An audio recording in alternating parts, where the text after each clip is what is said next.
Give me all your money! Put it in the bag! Let's be nosy. In 2009, Matthew McNally and Joey Miller robbed a home in Iowa using masks drawn onto their faces with permanent black marker. Whilst, however, these two still look like geniuses in comparison to some of the other idiots we'll be talking about as we discuss the stupidest criminals of all time. Take for example MacArthur Wheeler, who robbed 2 banks in broad daylight as he thought that pouring lemon juice on his face would make him invisible to cameras. When shown the bank surveillance footage, Wheeler refused to believe that he was visible, stating to officers, "But I wore the juice," believing that as long as he didn't come near a heat source, he should have been completely invisible. Invisible. Because you're wearing lemon juice. I almost felt stupid. Okay. Just incredibly mistaken, with the lemon juice mistake eventually costing Wheeler a 24.5-year prison sentence. However, if we're on the topic of terrible disguises, you deserve it. Can't go past Dennis Hawkins, whose disguise as an old lady wasn't much better. His sweater accompanied fake boobs, a full beard, and what the hell? Look at the boobs though. I mean, it's sitting perfect. Y'all see that? It's sitting up pretty nice. But you still, ain't that a beard? And the mustache going on? Hey, you could have said you're a trans or something, not an old lady. You a big old lady, this giving Medea. With his insanely recognizable outfit, helping police to catch Hawkins only an hour after the robbery. The police chief for the area stated, "He would get my nomination for dumbest criminal, I think. You still have his black facial hair with a blondish wig. Definitely different." Different is also a good way to describe Patrick McGuire's disguise, who robbed an Illinois convenience store while covering his face with a clear plastic bag. Man, he was only able to obtain $60 from the robbery. I don't know if I'm gonna be able to watch this video, y'all. I don't know if I'm gonna be able to watch it. I mean, come on, dude. Are you serious? A clear plastic bag? Like, for real, for real. Why would you go rob a place with a clear plastic bag? Like, what are you getting out of that? You think you're gonna look like something else? I don't get it. With a clear plastic bag. He was only able to obtain $60 from the robbery. However, due to his extensive criminal history, he was sentenced to 15 years in prison for the stunt, meaning that he had to spend 1 year in prison for every $4 stolen from the store. Talk about a bad return.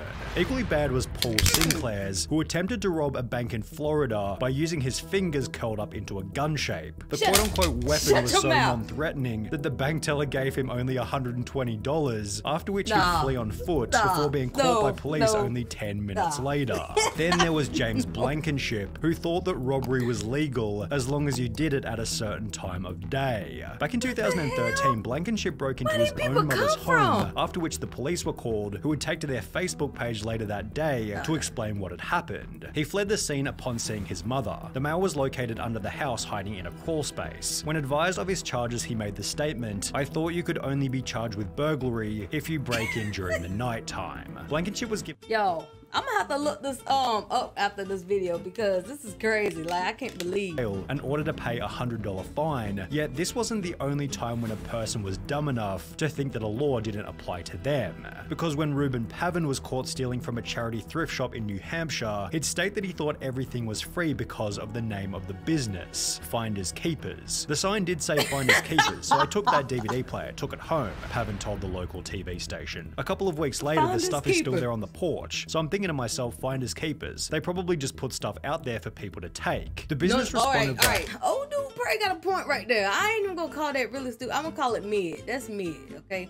Because he do got a point right there. So think about what you name your store. That's Facebook stating, "This man who was caught on video is saying it is all a misunderstanding. He thought everything at our store was free. Is that really the best defense you could come up with?" After which Pavin reportedly turned in the stolen goods to police, holding that he's not a bad person or a bad dad, and is rather just unbelievably stupid. But was he as dumb as Derek Mosley, who in 2013 attempted to rob a store named Discount Gun Sales by using a baseball bat? When Mosley allegedly barged into Discount Gun Sales and smashed a display counter with his baseball baseball bat, the store manager simply pulled out his own personal firearm and pointed it straight at the would-be robber, holding Mosley in the store until he was arrested and charged with first-degree robbery. A similar story then came out of Texas in July 2022 when a gun store was robbed at knife point, although this tale instead ended in a body bag as the robber was fatally shot by the store owner as he tried to exit with his loot. But what happens when you accidentally call 911 whilst committing a crime?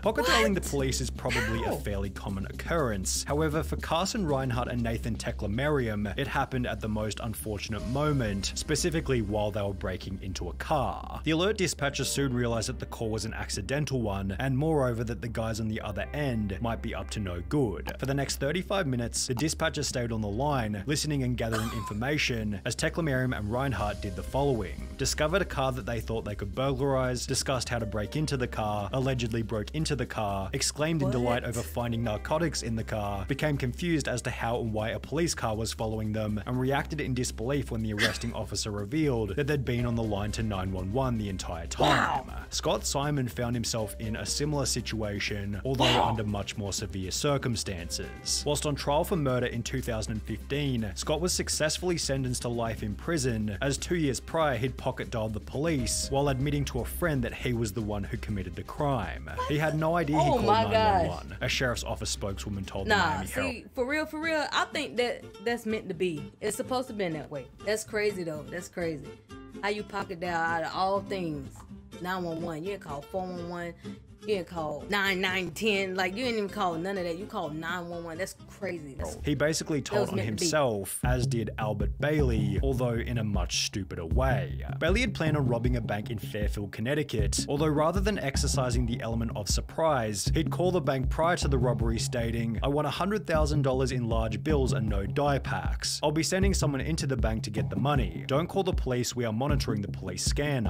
Prior to making this phone call, Bailey had already served 7 years in prison for a previous bank robbery. However, this new plan was equally ineffective, as after arriving at the bank to collect his cash, Bailey was locked inside, arrested, and sentenced to another 9 years in prison. Although, if he wanted to avoid this time behind bars, he could have had a chat with Tito and Amanda Watts, who got arrested in Florida for selling tickets to enter heaven at a price of $100. Tito Watts said in his police statement, "I don't care what the police say, the tickets are solid gold, and it was Jesus who gave them to me behind the KFC and said to sell them so I could get me some money to go to outer space. You should arrest Jesus because he's the one who gave me the golden tickets and said to sell them. I'm willing to wear a wire and set Jesus up." The couple had apparently earned over $10,000 from the stunt, meaning that they were able to find people even dumber than them, one of which might have been Ruben Zarate. While attempting to rob a muffler shop in 2008, Zarate was told that the shop couldn't access the money safe without their manager, who didn't begin his shift until later that afternoon. Instead of bailing on the robbery, Zarate instead gave them his phone number, asking them to give him a ring the next time the manager was in. They did so later that afternoon, although after returning to the store, Zarate received no money and was instead met by police and charged with aggravated robbery. Then there was the man who gave the people he was robbing something even stupider. The unnamed robber walked into a London bank carrying a gun and a bag, which he'd take to the front desk before demanding £700,000 in cash from the bank worker. But after making his demands, the crook handed over his gun to the cashier instead of the bag. Investigating authorities stated, "The guess is that he is very inexperienced." Can y'all picture that? Can y'all just picture? Let me find a bag. Here we go. Give me all your money. Put it in the bag. When he approached the cashier, handing over his gun instead of a bag by mistake. But it was Trevor Jones who left an even more damning piece of evidence at his crime scene. Doesn't get worse. After breaking into a house in Atlanta, Jones took a moment to check his Facebook on the owner's computer before leaving without logging out. Less than 3 years later, a similar story entered news headlines, reading, "A 26-year-old Minnesota man has been tracked down by police after leaving his Facebook profile logged in at a house he allegedly robbed," although this story has a much funnier ending. The homeowner decided to message the robber via his Facebook, stating, "You left a few things at my house last night, how can I get them back to you?" which was followed by the robber agreeing to come back to the home so he could collect the stuff he forgot. However, the robber didn't get any of his items back and was instead arrested while still wearing a watch that he'd stolen from the night before. While both of these idiots used social media poorly, at least they